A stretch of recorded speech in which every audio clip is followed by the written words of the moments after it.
Hey there, today I'm going to talk about how you can build your own balance board for under $50, give or take. These are awesome for snowboarders, surfers, skateboarders, anyone looking to improve their balance.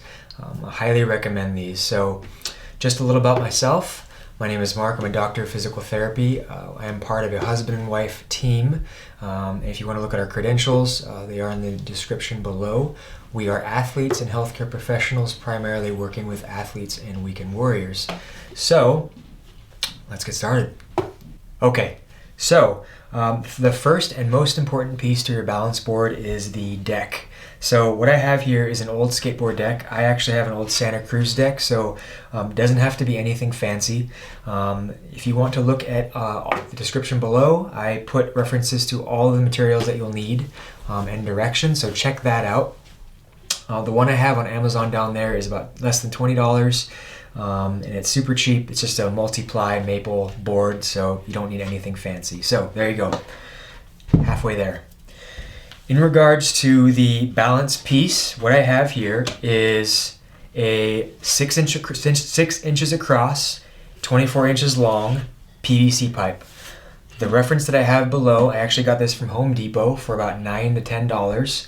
This thing is indestructible, so it's super easy, pre-cut, really cheap, and it will last through anything. So there you go, there's that. On this, I used a 3M kind of grip tape that they use for decks. And what you'll do is you'll measure about 2 inches across because that's the width of the tape. There's about 12 different lines on here. I put 4 in the middle because primarily that's where I usually balance on. And then I put 2 on the sides for grip as it rolls, okay? And I kind of kept a straight line all the way across, and what you'll do is you'll take that tape, move it all the way around until it hits nice and flush right there. Super easy, kind of pat it down, and once you start rolling on it, it'll just get more and more stuck to the PVC pipe. So once you have that, this is what it's going to look like, okay? So if you feel comfortable with that, essentially you're done. If you have used one of these before, if you have previous history with skateboarding, snowboarding, surfing, you could essentially be done. Be careful if you feel like, hey, this is my first time, I want to be extra careful. I have a couple of suggestions. First, this one is 6 inches across. You might want to try 4 inches, something a little bit less. It's going to be smaller, you're going to be closer to the ground in case that board goes flying out from under your legs. The second is adding some blocks in. So on the more expensive boards that are $150+, they have little wood blocks here that don't allow you to go too far side to side.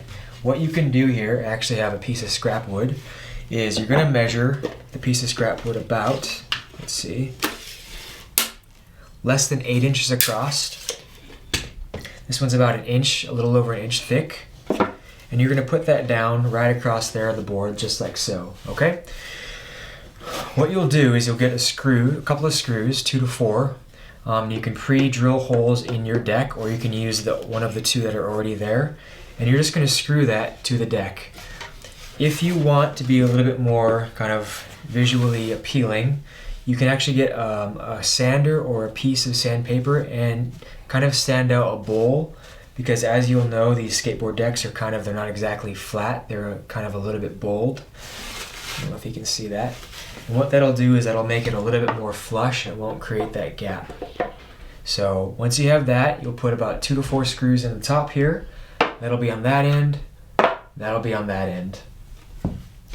The other suggestion that I have is to get some foam backing with sticky back. Again, that's also in the description below. You can put it on the tail end right here and right here. That will prevent any slipping or any scuffing on the hard wood at your home. Super helpful. The other thing you can do is put that around the block of wood, and that'll create some extra padding there to protect not only the floors, but protect kind of the PVC pipe and anything like that. So, all right, let's try it out.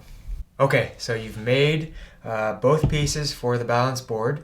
So now we're just going to try it out. So keep in mind, if you do use hardwood floors, it's going to be a little bit more dangerous because it's more slick. So I do recommend trying this on carpet first. So let's just go up and try to use it. So I usually set this down first.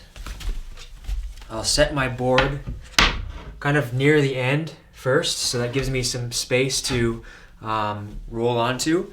And then I'm just gonna shift my weight all the way to the left to find my balance.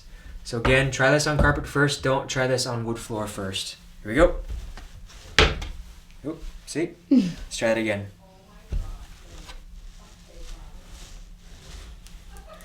And then, once you're up, you can kind of just toy around. Okay, that's it. Thank you so much for watching. If you made something similar to this, or if you have one and it's been helpful, comment below, let us know what you think. Otherwise, like it. Thank you so much for watching again, and we will talk to you later. Boom!